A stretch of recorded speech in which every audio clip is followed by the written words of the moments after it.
So here is a prayer to each and every one of you that I would love for all of us to recite together as a family, as a unity, as one people, as one community, as one world. Dear Father God, I come to you today to thank you and praise you for the blessings and the miracles that you bestow upon us. Please continue to watch over us. And as we have this Hurricane Milton that is in the process of getting ready to push through our homes, push through our state, help there to be protection, help us to be awakened so that we may allow ourselves to know exactly where to turn and how to protect our loved ones.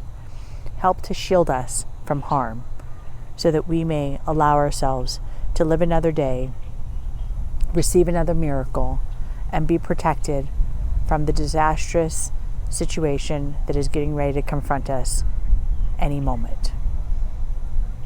In advance, we thank you for the miracles of hearing our prayer, of letting us know that you are with us, Heavenly Father and guardian angels, for always and ever. We praise you and we thank you. Amen.